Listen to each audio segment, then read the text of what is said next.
श्री शिवाय नमस्तुभ्यम। गुरु जी ने कहा है कि व्रत का नियम है वह एक ही नियम है जो शिव महापुराण के अंतर्गत है। सुबह पूजा की थाली लगाई है।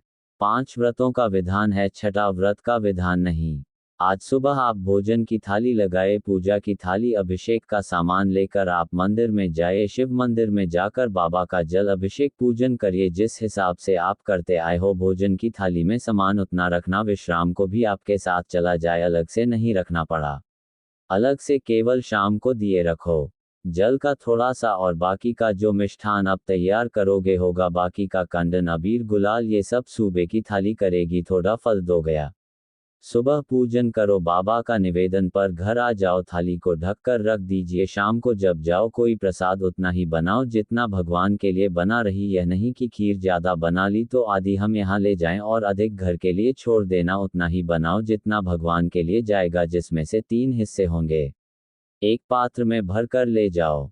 दोना ले जाओ, कटोरी ले जाओ, तुम्हारी मर्जी, बड़े कागज ले जाओ, तुम्हारा मन पड़े।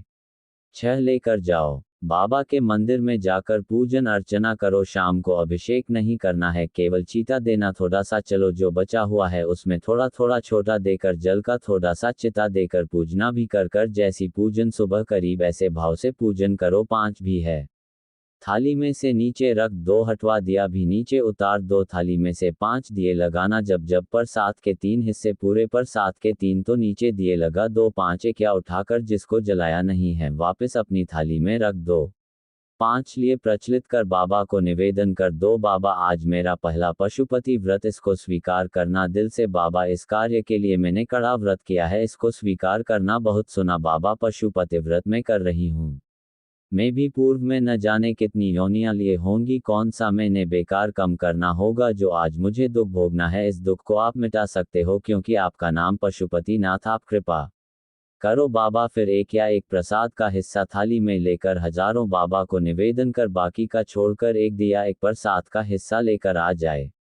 दिया इतना लाए, घर के अंदर प्रवेश करते समय सीधे हाथ की ओर देखकर, अपने घर की ओर मुख करके सीधे हाथ की ओर दिए को घर के बाहर प्रज्वलित करे। तो भगवान से विनती करो, भोलेनाथ आप मेरे घर में प्रवेश कर मेरा कार्य सिद्ध करें। बाबा को निवेदन कर अंदर जाए। भोजन करने से पहले जो था है एक हिस्सा प्रसाद का है, उसको खाली थी, उस हिस्से में से किसी को नहीं देना। चाहे घर में बच्चे हों 4 बड़े हों, उस प्रसाद का हिस्सा केवल तुमको खाना। पहले प्रसाद खाए, उसके बाद में फिर भोजन करें। एक समय फलाहार कर सकते हो, दूसरे समय भोजन करते हैं। इसमें जरूरी नहीं कि आपको मीठा ही खाना है। शाम का जो प्रसाद बनेगा वह मीठे का ही भोग लगेगा। सुबेरे आप आराम से नमकीन का भी भोग कर सकते थे, कभी फलाहार कर सके। फलाहार के लिए कोई मना नहीं, फलाहार आप कैसा भी कर सकते, पर भोजन जब करोगे, जब खाओगे तो पहले भगवान का प्रसाद। 4 पशुपति व्रत पूर्ण हो। बीच में अगर कहीं रजस्वला धर्म आ गया, आपको पूजन नहीं करना है। घर में कोई बढ़ा गया या कोई बड़ा फट गया, एकादशी आ गई या कोई बढ़ता गया, पीर ज्यादा चतुर्थी का व्रत करते हो तो पशुपति को दिन मत करो, फिर अगले सोमवार कर लें।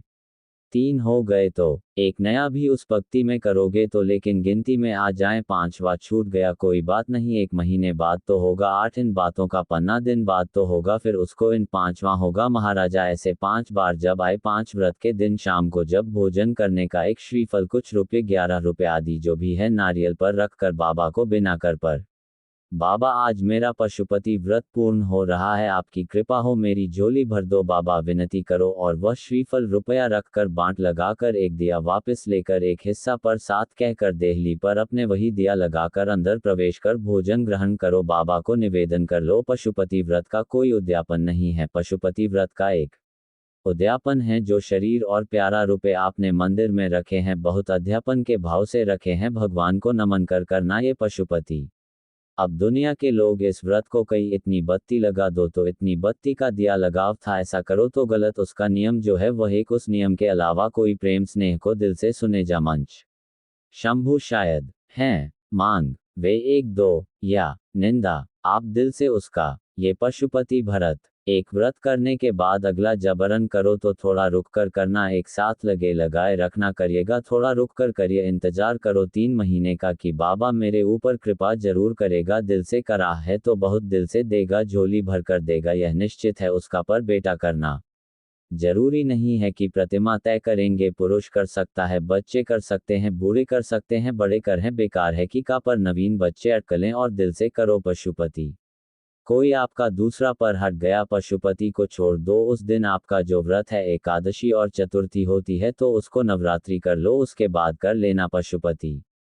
जितने पर तरह तरह के बाद महाराज शिवकर या ज्ञानी हो बड़े बड़े रत्न एक ही मंदिर में करना। जिस मंदिर में पहला व्रत कथा है उसी मंदिर में 5 व्रत करें। यह नहीं कि हम मायके में 2 व्रत करके आकर तीसरा प्रथम ने ससुराल में कर लिया। 2 व्रत करके मायके से आ गई हो तो 3 ही मायके जाकर अगली बार से जाना के सोमवारी व्रत करके। मायके में अगर कर रही हो तो अपनी पूजन का सामान अपने ही रुपये का होना चाहिए, मायके के पैसे का लालच तुम्हारी होती और तुम मायके के सामान से पूजन करती हैं। अगर कुमारी होती तो तुम्हारा को पूजन लगता, पर विवाह होने के बाद गोत्र बदलने के बाद आप अपना पूजन का धन अपना अपना कर। हम तो यहाँ तक कहते हैं मंदिर में भी लौटा भरा हुआ रखा है। मंदिर में भारी बारी रखिए। आप पहले अपना कुछ रुपया दानपेटी में डालकर फिर आप उस लौटे का प्रयोग पीपल के पेड़ के नीचे पूजन करने का, आंवले के पेड़ के नीचे पूजन करने गए, बड़ के पेड़ के नीचे पूजन करने का, किसी की लगी लगाई खाली मिल गई, सामान मिल गया, उसके सामान्य से आप मत चलाए। आपके पास जो सामग्री है आपको सुकून जंग। अपने पड़ोसी से 1 रुपया भी मानता भगवान को मत दीजिए। जिस भगवान को देते हो और भगवान को बुरा लगता है कि मेरे सामने खड़ी होकर हाथ पड़ोसी के आगे फैला रही है, तुम मुझसे मांग की झोली भरकर। पत्र प्राप्त हुआ। बहुत सुंदर प्रश्न है आपका गुरुजी। पशुपति व्रत में जब छेद ये लगाए जाते हैं उसमें बत्ती गुल लगाना चाहिए कि लंबी लगाना चाहिए? प्रश्न बहुत अच्छा, जोरदार ताली बजाओ अगर साहू के लिए बहुत अच्छा। पर हमने पहले भी कथा में कहा कि शंकर भगवान के मंदिर में पार्वती भी है, शिव भी, दोनों विराजमान। आप दोनों तरह की बत्ती शंकर मंदिर में लगा था। जहां देवी के मंदिर में अकेली देनी होती है तो वहां पर थे लंबी बत्ती का क्रम आ जाता। पितरों की पूजा नहीं रखती है, लंबी बत्ती का क्रम आ जाता। और जहां पर देवाधिदेव महादेव होगी हैं, पार्वती भी है, वहां आप कोई भी बत्ती समर्पित कर सकते हो, लंबी भी बत्ती लगा सकते हो, उसमें कहीं दोष नहीं है। फिर आपने वर्णन करना 5वां व्रत पूर्ण होने पर 108 उस पर या चावल तिल पत्र चलाते हैं, सबको एक साथ चढ़ा देना चाहिए कि एक एक करके चढ़ाना। वैसे 7 रीति के अनुसार पशुपति व्रत में जो 5वां उम्र कौन होगा और आप 108 अगर कोई को चला रहे हो को एक एक कर श्री शिवाय नमः, श्री शिवाय उद्यम एक एक कर चढ़ाना चाहिए। एक साथ हाथ में लिया और एक साथ नहीं चला, एक कर का संबंध। बहुत अच्छा प्रश्न। एक प्रश्न जो आपने किया था उसका उत्तर इस कथा में चल रहा। नंदी वाली जो प्रश्न आपने तीसरा कराएं उसका उत्तर इस कथा में चल रहा। आप कहते हो कि मंदिर पर जाते समय नंदी के कानों में कहकर चले जाओ। बैठे बैठे बहुत सुंदर प्रश्न है आपके, बहुत भाव से और हनन से अपने जनमानस के कल्याण के प्रश्न है। ये केवल आपके लिए नहीं है, इस सब के लिए जोड़ना प्रश्न है। तो गलती भी करते होंगे तो उसको सुधार है। आपने कहा कि नंदी के कानों में कहना चाहिए। लोग हंसते हैं करते हैं, बताओ नंदी के कानों में भगवान को कहना चाहिए। वैसे तो हम आपको एक बात बता दें कि दुनिया के लोग किसी दूसरे धर्म के कभी हंसी नहीं उठाते। दुनिया के लोगों को दूसरे का धर्म अच्छा लगता है। दुनिया के लोग सबसे ज्यादा हंसी उड़ाते हैं हमारे सनातन धर्म की उड़ाते हैं, और थोड़ा तो बनाने वाला नहीं होता। दूर के ढोल हमें समझ में आते हैं, उसका धर्म में समझ आ गया कि ऐसा कुछ नहीं। उनके घर में साथ कितना आनंद हमें दूसरे के धर्म में लग रहा, और हमारा सनातन धर्म को बुरा, हमारे सनातन धर्म हमें बुरा लगने लगा। अरे भाई, लोग कहते हैं कि नंदी के काम में कहते हो या कोई हमारे पुराणों में या खातों में लिखा। भगवती में साहो आपको धन्यवाद देना चाहूंगा। एक बात कहना चाहूंगा, जितनी भी शिव महापुराण के अंतर्गत चाहे उपाय बताए जाते हैं कि बेलपत्र ये से चढ़ाना, काली मिर्च जैसे चढ़ाना, चावल से चढ़ाना, धतूरा का क्या महत्व है, शमी के पत्ते का क्या महत्व है, बेलपत्र के पत्ते का क्या महत्व है, कि जितनी भी बातें बताई जाती है ये सब पुराण के अंतर्गत से बताई जाती है। अब दुनिया के लोग इसको टोटका कह दें, चाहे दुनिया के लोग से तो ना करें, पर उड़ान से हटकर कुछ नहीं। और आप लोगों को अगर बोला है कि नंदी के कान में कहकर भगवान शंकर के मन में बात पहुंचे तो ये क्यों कहा, तो ये भी हमारी शिव महापुराण में लिखा है, जलंधर के चरित्र में।